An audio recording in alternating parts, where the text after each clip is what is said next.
Welcome back to another episode of Buddy Talk with me, Paul Palelli. You are now joining me inside my lounge. And of course, I'm not alone. I'm joined by my partner and buddy for life, Stray. As you can see, Stray, hey, wake up. Hey, showtime. Yoo-hoo. No, I guess we'll let him join us whenever he's ready. He's all, as you can see, he's all dressed up, and we've got nowhere to go. So we're going to keep it right here as we get ready for a very special buddy/guest that we are going to talk to today. But before we do that, let's say hello to B-Boy and the Buds. Hey, guys. Hi, Paul. Hi, So glad to see you guys again. Miss you guys. What comes to mind whenever September rolls around every year?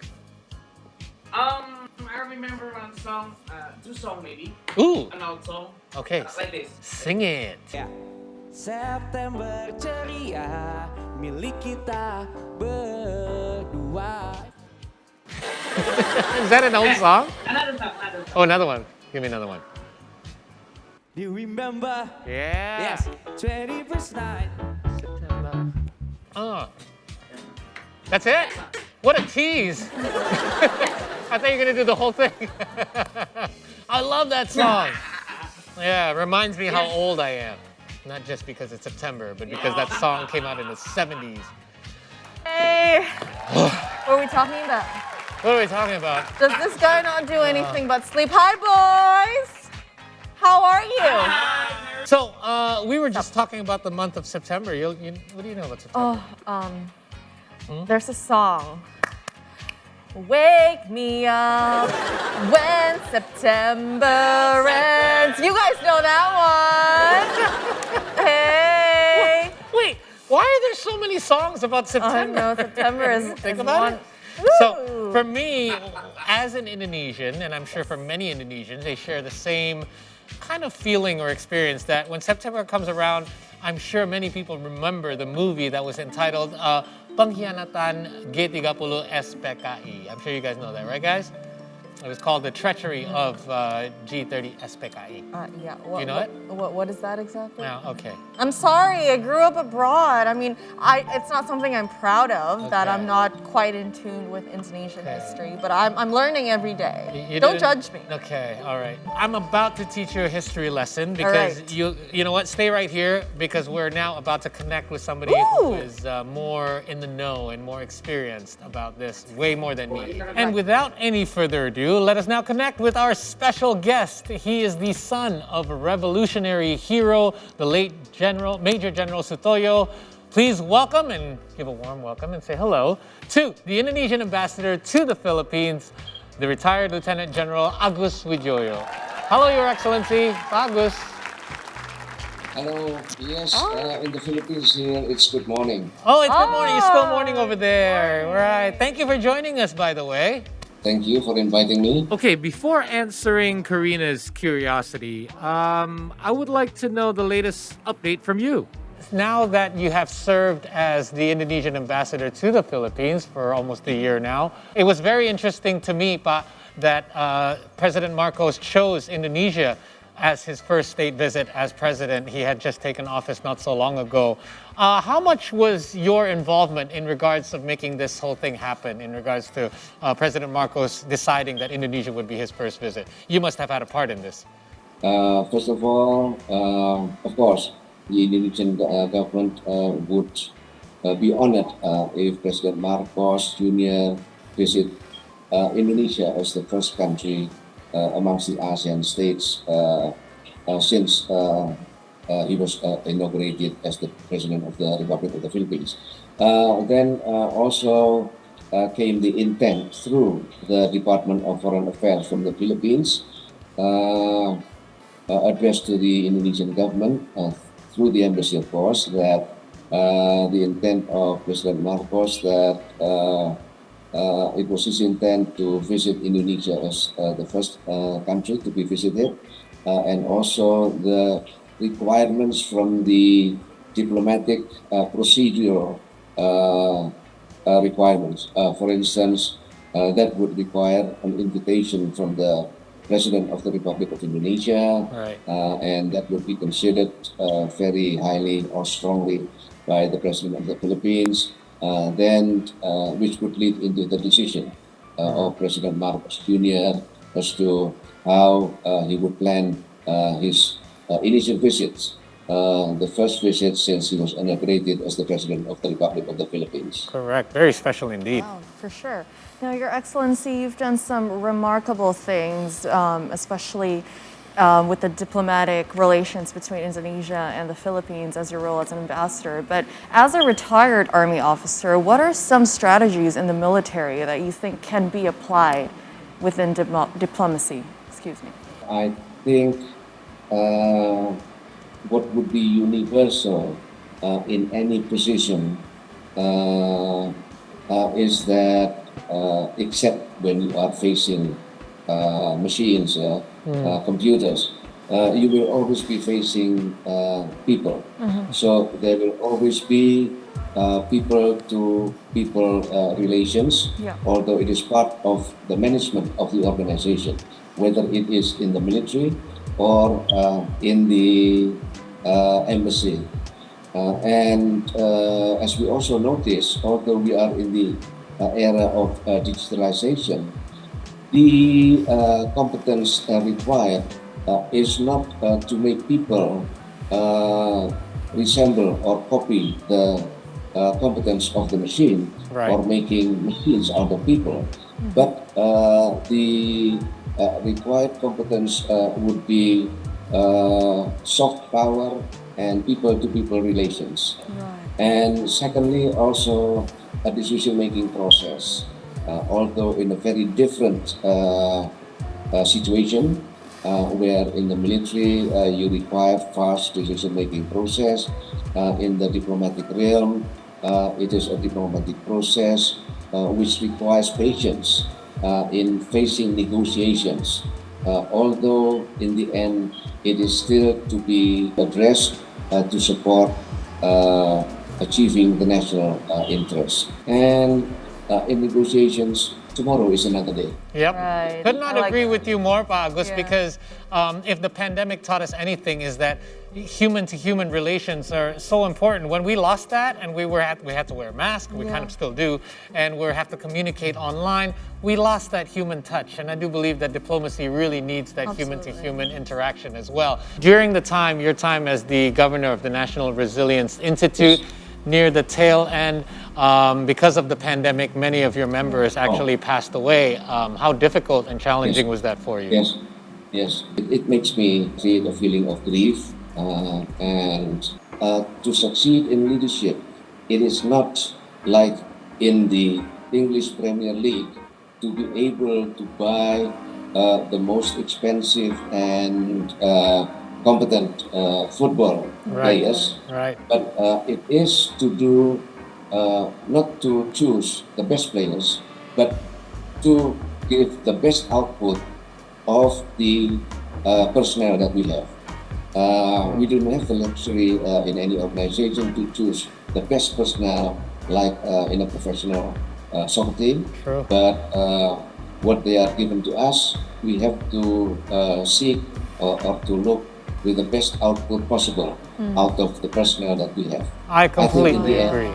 That's the situation. I completely agree, Yeah. Pa. Make the best of what we have and Yeah. maximize what you can do with it. Maximize your potential. Right. I like that Yes. football analogy, by Yeah, the I way. was going to say. So listen, Pa, you are somewhat of a pioneer of abolishing the dual function of the armed forces. It's been 23 years after abolishing this dual function. How do you see the progress of the reform in the armed forces as of today? There is the good news and there is the not so good news. Okay. Which one would you like? I'll start with bad? I always like starting with the bad The news bad first. news, yeah. Okay, I'll give you the good news first. Right now, out of the survey that has been conducted by some, some organization, very consistently leads to the findings Okay. that TNI is the most trusted institution in Indonesia. That is very encouraging, but that is not the end result that we would like to have. We would also have to know why did it move into the top level of the most trusted institution? It's because that the military has become professional to focus in their constitutional role in national defense without any unnecessary interaction with the society. So that is the good side. Right. The bad news is that I think we have come to the formula that has been addressed by social scientists in civil military relations a long time ago, and that in the end, what becomes of the military would have to be a result of a healthy civil military relations. And that, who is that cute cat? This is our this is co-host. Stray, His Excellency. This is our co-host Stray. We forgot to introduce him, by the way. He's awake now. He just He likes woke to up. sleep. So. Okay, where were we? Civil military relations, in which each, the civilians and the military, has to have its own quote-unquote house Right. to be competent and to be professional in their own roles and authorities. What I'm to say is that if there are still, again, temptations to misuse the military, as there were examples in the past when the military had political roles, that would create an obstacle of completing the reform process to build or to establish the military as a real professional institution without being distracted and tempted to go into politics or domains outside the domain of national defense. The bad news is not so bad then. I was thinking it was going to be something really bad. Yeah, no, it's actually not that But bad at yeah, all. so we're going to have, usually on Buddy Talk, we like to have little buddy challenges.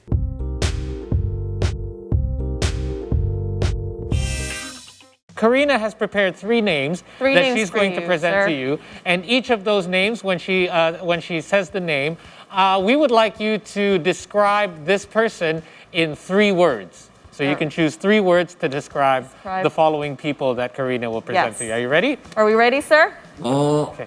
I'll try. Okay, Yes. here we All go. right, Start with the okay. first one. Go ahead. We'll go with the first one, sir. Luhut Binsar Panjaitan. 3 words, Your Excellency. 3 words. My classmate. Secondly, a close friend of mine. Right? And thirdly, he has been able to contribute to the government in a way that produces concrete steps and contributed to the policies by the government. Very nice. Wow. A little more than 3 words, but we'll accept yeah, it. that's I like that. What great way to describe him. All right, next one. Go All ahead, right, Karina. next one. Second one, Your Excellency, we have Andi Wijayanto. Andi Wijayanto, my successor Correct. as the governor of Lemhanas. Yes. Right? Secondly, I've known him for years before as a lecturer in the University of Indonesia and as an activist and specializing in civil military relations. Ah, Okay. So very suitable successor, you would say, then, yes. to replace you then, Pa. There's a song, it's not for me to say, Johnny Mathis, right? It's true. All right. All right. Last one. One more. This last one, sir, I think you'll like this one. Prabowo. Prabowo Subianto. Prabowo Prabowo Subianto. Subianto. In the past, he was my junior officer. I was brigade commander. He was a brigade chief of staff or battalion commander. He is the former son-in-law of President Suharto, and he is now the Minister of Defense. Yeah. All right, good stuff. All right, we have to take a short break here on Buddy Talk, but keep it right here. Don't go anywhere. We still have so much more to come with the one and only His Excellency Agus Widjojo when we return. Stay with us.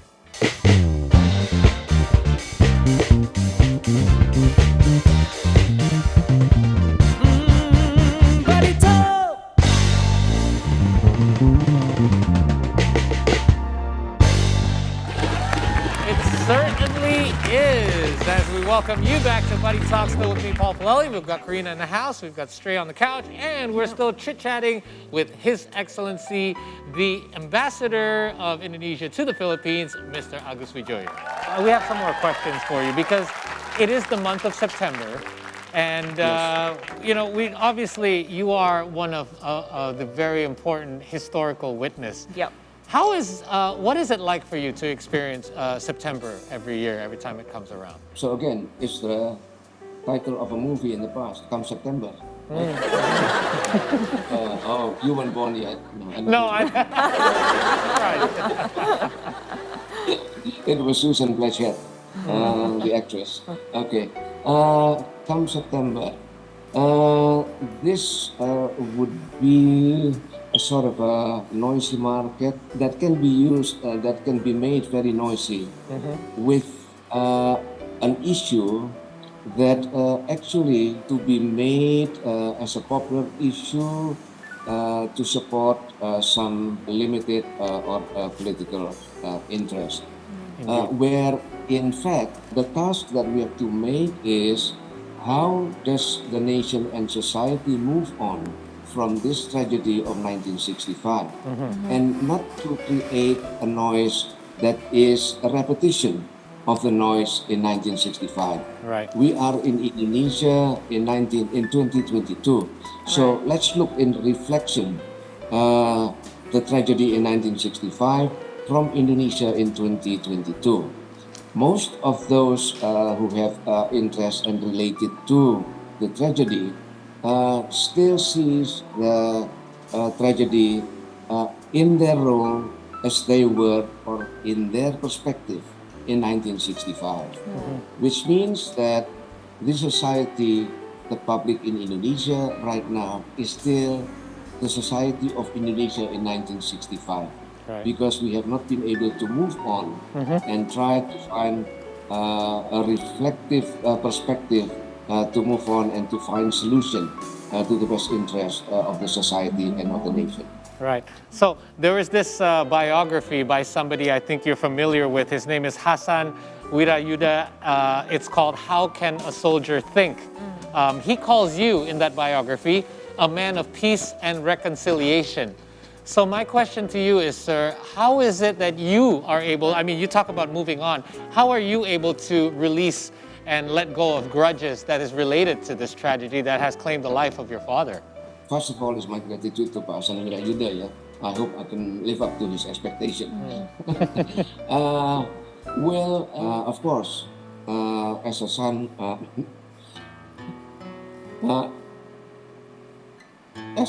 who had his father assassinated, I cannot get away from my wish to know who was the person that killed my father, of course. But I just cannot stay in that situation all the time. As I've said, I think the nation will also put efforts as to how to see that tragedy at the national level. And it is not up to me to decide on that tragedy as to my initial thinking was what does that tragedy mean for the society and for the nation, and which means that time will always be ticking, and we will have to face the future. If that tragedy have divided the society into two very distinct, different groups. How do we move on if we still cannot get away and reconcile ourselves with the past, with our past? So that is what it comes to mind. I would put myself, also that time is ticking, I would have to move forward. Correct. So that is how I came to the thinking as to what do we have to do to find lessons learned from that tragedy, and how do we make our next steps to move forward. How do we be at peace with our past, and again, in concrete terms, find our next steps to to move forward into the future. Right, absolutely. And it starts by having a big heart and a strong mind, which you certainly have, and set a great example for us all. Yeah, this is all very, very intriguing, especially for someone like me who's learning a lot about history right now. But before we jump to another question, we actually have collected some of Gen Z's opinions about the September 30 tragedy and what they have to say about this. Let's check it out.